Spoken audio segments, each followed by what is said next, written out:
Hey guys, what's up? It's Greg Zavasti with the Diva Stream YouTube channel, and I'm also the co-host of two podcasts. It is Find Your Film and Cinematic, so check those out if you can. Like, subscribe, all that stuff. Okay, so anyways, Moon Knight, I received, like a lot of media members, we received the first 4 episodes as far as a preview to actually do a spoiler-free review of Moon Knight, and I think that's spoiler-free is the way to go. You know, I've been reading some reviews, and they explain pretty much the plot of who Ethan Hawke's character is and who Oscar Isaac is, the split personality and all that stuff. I don't really want to get into the weeds regarding the actual plot, so this entire video will be spoiler-free, just my just gut reaction regarding Moon Knight as a series, at least for the first 4 episodes. The main plot synopsis is very spoiler-free, very quick just description is, you know, Oscar Isaac, he plays this guy named Stephen Grant. He is a museum employee, and he is really steeped into the lore of just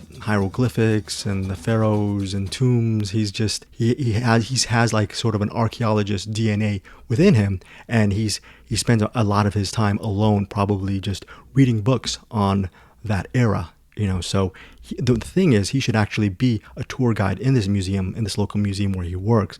But since he's so neurotic and he's very nervous and meek, he's actually only a gift store employee for this museum. Now, that's the Stephen Grant character. The actual episode starts off with a very mysterious thing because he's actually tied up in bed, and you're wondering why he has a harness tied towards the edge of his bed, holding him down. And then eventually, you'll get to realize why Stephen Grant is actually trying to prevent himself from actually sleeping or actually moving around his domicile. So there's a Stephen Grant character played by Oscar Isaac, and then Oscar Isaac plays another character named Marc Spector, and Marc Spector is, I believe, a former Marine mercenary type of player. And I remember when I started reading Moon Knight years ago, and this is when I was a kid, so my memory is very vague. I believe Marc Spector was the center of that universe regarding the arc I was reading regarding Moon Knight. I always loved Moon Knight as a kid, but I vaguely remember a lot of the storylines. The good thing about this series,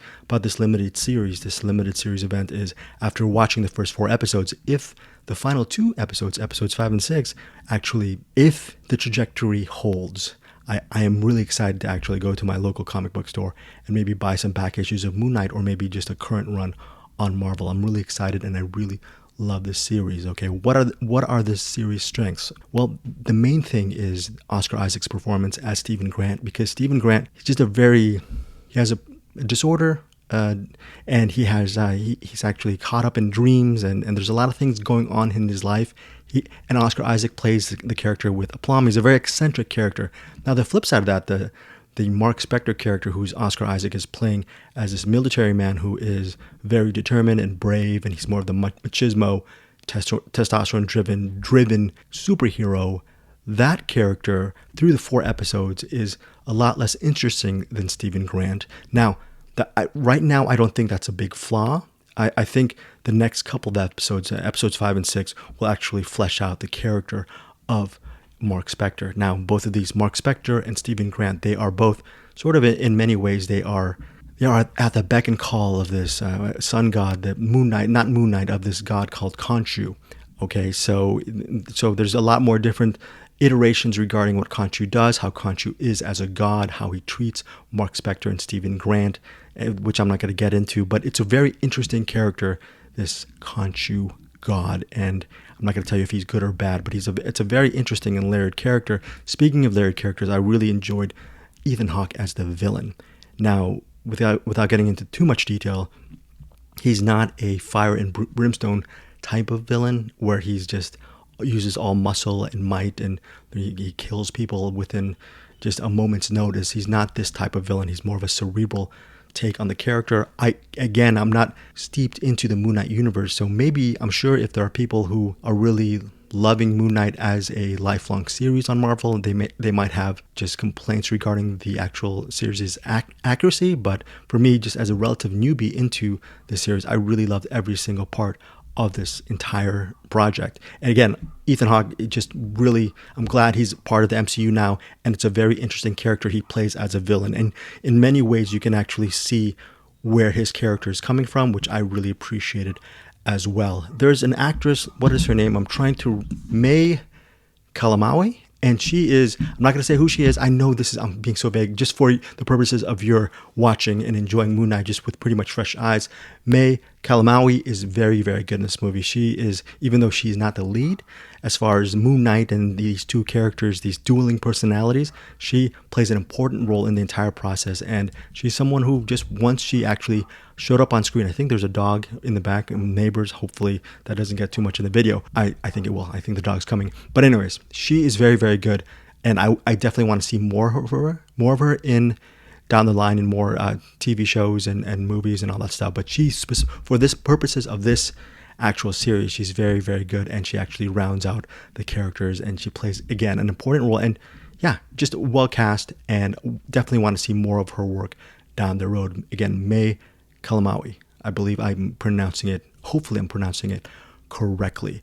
There is a great action sequence at I think it's the first episode or the second episode, involving a truck and a bunch of vehicles. And to me, that was just actually the standout sequence early in the whole series. And there are different action sequences throughout the 4 episodes, but that's the one that really stood out because it really fleshes out the character of Stephen Grant. Again, it's a very interesting role that Oscar Isaac plays with Stephen Grant.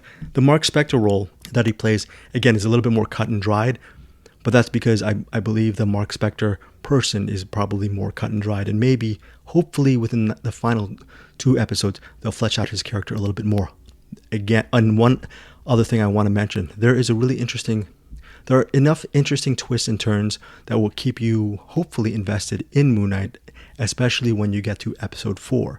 So just wait, be patient, and there's a couple of maybe barriers to entry where you might say, this might be getting a little bit too frustrating for you. First of all, if you're not a huge fan of the neurosis behind Stephen Grant, you might find the first episode a little bit repetitive.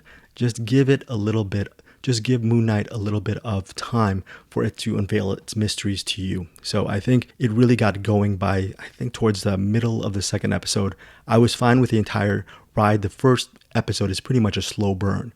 So if you can get past that slow burn episode, which I enjoyed, but if you just, again, patience is what you need to actually get through those first 4 episodes. And by the time, hopefully, you're invested, by the 4th episode, you'll be surprised by some of the events that occur, hopefully in a good way. Would love to hear what you think of Moon Knight as a series. Am I wrong? Am I right? Am I being too vague? Comment below. Are you excited? And yeah, tell me what you think of Moon Knight limited series, event series from Disney Plus. Really enjoyed this. I would give this project right now, as we speak, the first 4 episodes, I would give it 4.5 stars, 4.5 out of 5, just based on the performances by Oscar Isaac, Ethan Hawke, May Kalamaui, and yeah, just the actual. I want to learn more about Moon Knight and his universe and all that stuff. So I think that's a very good thing.